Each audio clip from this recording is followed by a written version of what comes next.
Hello, welcome to my channel. And आज जो हमारे पास प्रॉब्लम है वो है sum of natural numbers. So problem कुछ ऐसी है, write a SAS program that calculates the sum of all natural numbers from 1 to n, implement a solution using either a do loop और an arithmetic formula.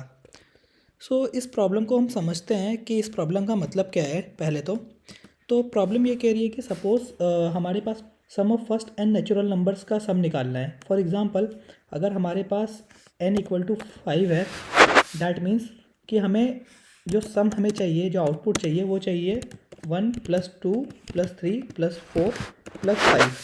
Means in सब का जो सम होगा वो देख लेते हैं क्या होगा। 5 4 9 10 11 12 13 14 15, that means 15 should be the output. तो इस कोड को मैं आपको एक्सप्लेन करता हूँ। इनिशियली मैंने क्या किया है कि मैंने एक मैक्रो वेरिएबल बनाया है और मैक्रो वेरिएबल में एक n असाइन किया है और n को मैंने वैल्यू असाइन की है 5। तो इनिशियली जो n की वैल्यू होगी वो 5 होगी।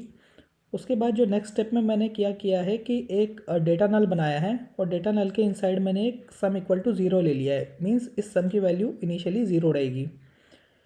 उसके बाद मैंने एक लूप चलाया है डू आई इक्वल टू 1 से लेके m%n, means do I equal to 1 से लेके 5 तक। बिकॉज n की वैल्यू यहाँ पे 5 है तो ये लूप चलेगा i इक्वल टू 1 से लेके 5 तक।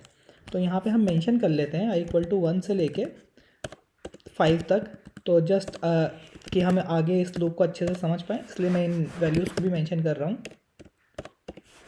ओके, सो जब i की वैल्यू 1 आएगी तो सम की वैल्यू हो जाएगी सम प्लस i। दैट मीन्स सम की वैल्यू इनिशियली क्या है, 0, और i की वैल्यू क्या है, यहाँ पे क्या आ रही है, 1।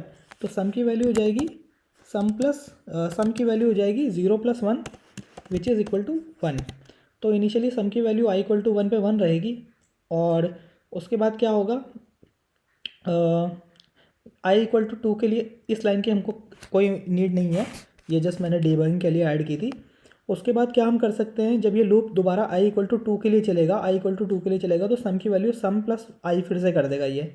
That means sum equal to sum plus i, और सम की वैल्यू ऊपर से हमारे पास क्या आ रही है, 1। दैट मीन्स यहाँ से वैल्यू 1 आ रही है और आई की वैल्यू नेक्स्ट आइट्रेशन पर रहेगी 2, दैट इज़ 3। तो इसी तरह से हम आगे के आइट्रेशंस भी लिख लेते हैं।